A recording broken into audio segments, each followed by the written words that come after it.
Thank you for being here, Ms. Sarkar. We have with us Moumita Sarker, Director, Deloitte. It's a privilege and honor to be sitting here with you and interviewing you. So the first question I have for you, what is data to you? Honestly, it's my bread and butter and that's what I earn money on. But really it's my passion, it's what I live for and my love. So that's it. Okay, that's actually a really beautiful answer. And that brings me to, the next question, which is so important in today's changing times.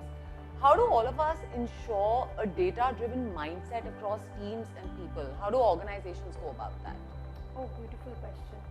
Actually, I've been talking about it quite a bit. People focus on skills, capability development, and that's very critical. That's where your training sessions and a lot of programs happen. Sure. Mindset part is something which has to be nurtured by leaders, managers, to be logical. So the skills will come, skills will go, skills will develop, you will upskill, reskill. But that way to look at data, to way logically to break a problem into smaller components, which needs to be nurtured by being curious about data.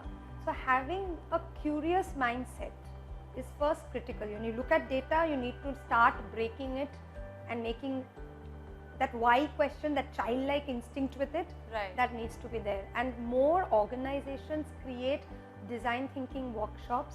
Right. It's very important because as data practitioners, we have theoretical sessions, we have classroom sessions, we have skills and capability.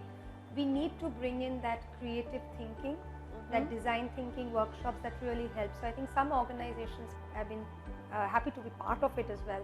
Sure. Where lateral thinking, looking at the data, just having an open mindset to dig in deep into it, that really helps. And I think more and more organizations do it. You will have a better breed of data scientists, technologists and technical experts.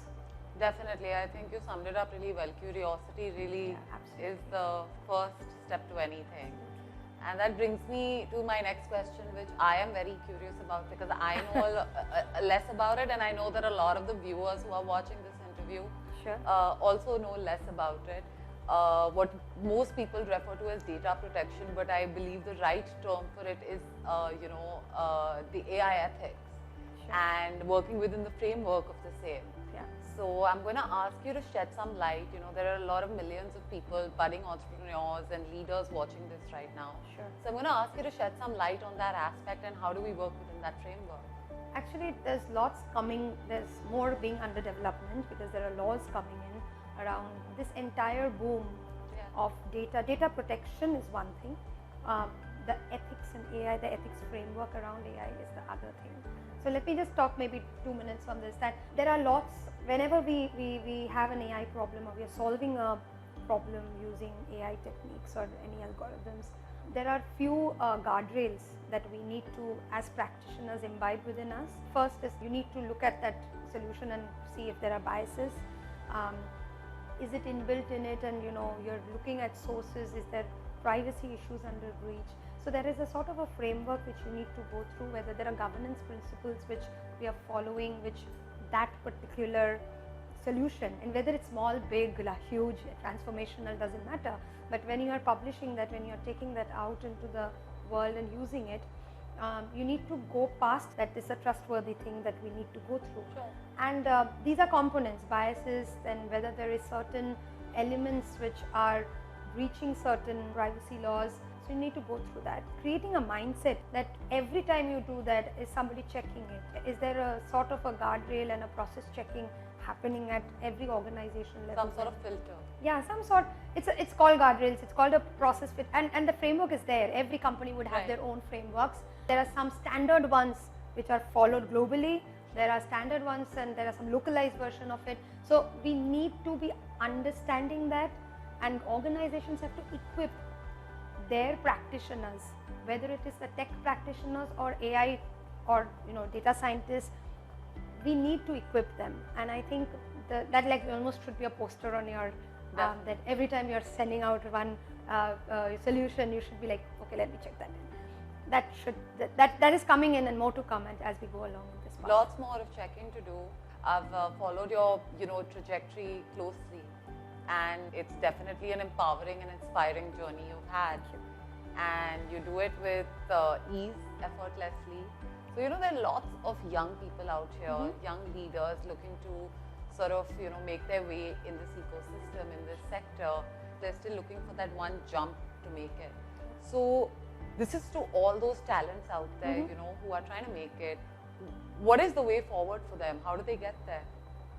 I mean, who better than you? So, come on. Thank you, first of all. I think it's humbling.